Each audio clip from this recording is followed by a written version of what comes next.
Welcome to OtakusandGeeks.com reviews. Justin here, and today I'll be reviewing the anime series Say I Love You. Before we talk about the stories and the characters, here is a brief synopsis of the show. For 16 years, Mei has had no boyfriend and couldn't even make friends. One day she accidentally injures Yadamoto, the most popular boy in school. But for some reason, Yadamoto takes interest in her and one-sidedly declares her his friend. He even kisses Mei to protect her from a stalker. I have to say this on record. This is probably the most realistic romantic anime I've seen since Boys B. What I really love about this anime, you guys, is the fact that it is so grounded, it's so realistic, and it's relating to those who are going into high school or in high school or even people in college. But even if you're not in that type of stage in your life, you can still relate to things that's going on in this thing. Let me talk about first the character of Mei and what I really like about the characters of this. As I just previously stated, the characters are very realistic and it's very well grounded. This is probably the most, I will say this is the most realistic anime in a romance comedy I've seen in a while, mainly because it brings so much social issues. It brings you so much things that many people go through during high school. For instance, Mei is this girl who's insecure about herself, so she's not really a people person, so she feels different, so therefore she's kind of alienated away from other kids in her classroom. While Yamamoto is the most popular boy in school, but if you peel down the layers of his character, you realize that he has tons of insecurity and that he wasn't always that popular guy. And you know, when it comes to high school, you have to deal with the high school politics of being a cool kid and the outcast. And it's really nice to see that these two found a common ground and looked past their social statuses and found each other. And that's something that's really realistic. And I think a lot of people can relate to that, like the nerd getting the cheerleader in a way, if you want to sound a little bit cliche about it. But what I really did like is the social commentary that this thing has. I mean, for otaku girls out there, you're really gonna love this anime, mainly because it's from a girl's perspective as well, of what a guy's thinking about during these times. I mean, issues are raised, like weight issues. Am I pretty enough? There's one character in here who's battling, you can say, anorexia because she felt ugly because of a previous boyfriend constantly mentally abusing her, saying she's this, she's not good enough, and all this other stuff. For the guys, they have social awareness about sex, and you know, sex is a big thing and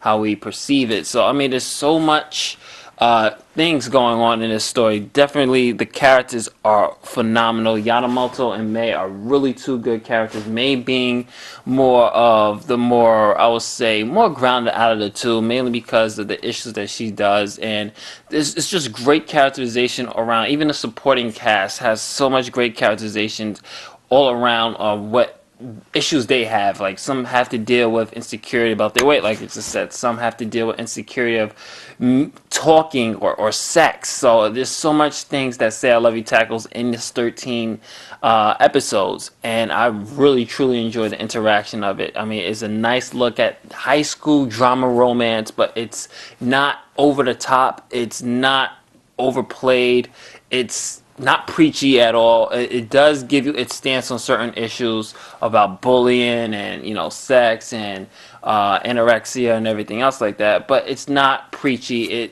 It makes its statement and it keeps it like that, and that's what I truly loved about it. And the ending is really nice as well. I mean, this was not a perfect relationship between Mei and Yamamoto. So if you guys are really looking for a good story with great characters, it's a nice character study, and if you want to go back into those high school times, like, I could relate to this character, I could relate to, like, there's every character you can relate to in some shape or form, or there's a character, I will say, for everybody in this, and something that I strongly recommend that you sit down and watch it. But let's talk a little bit about the voice acting. The voice acting, really did enjoy this one, especially since it's such a grounded, realistic, romantic anime. Caitlin French plays Mei, and I believe she did a phenomenal job of showing that side of Kei of being insecure but yet powerful. Because Mei is, yeah, she's insecure when it comes to being socially, and when it comes to being social, but when it comes to being strong for her friends and being there for people, I thought Caitlin's voice did a heck of a job in bringing that character to life. Truly did enjoy it. Lee Raldo, who plays Yamamoto, did a really great job as well. This cool, sly kid that everybody likes. I loved his voice, matched perfectly. Other mentions, Monica Rao, she's in there. She does really great. Just overall, you guys, a really good, stellar voice acting cast. Very powerful anime. I really did enjoy this one.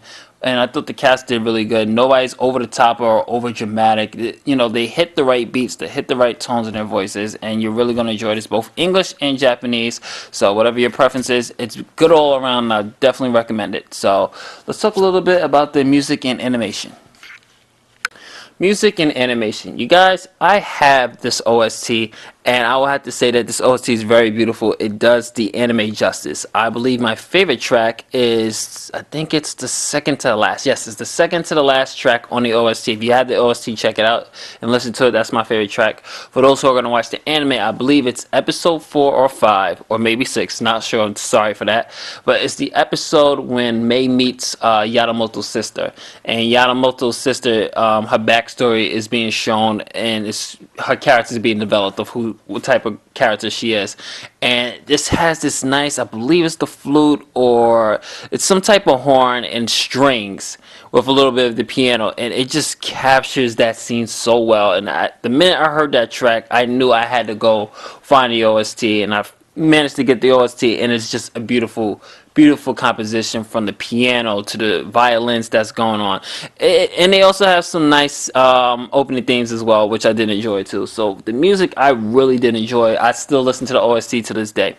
Animation wise, really did enjoy the animation too, especially when it came to facial expression, especially in these scenes where Mei and Yamamoto are fighting. You really feel like it's, you know, Mei's facial expression or Yamamoto's facial expression is really bringing that drama. I felt like the animation crew really captured that very well.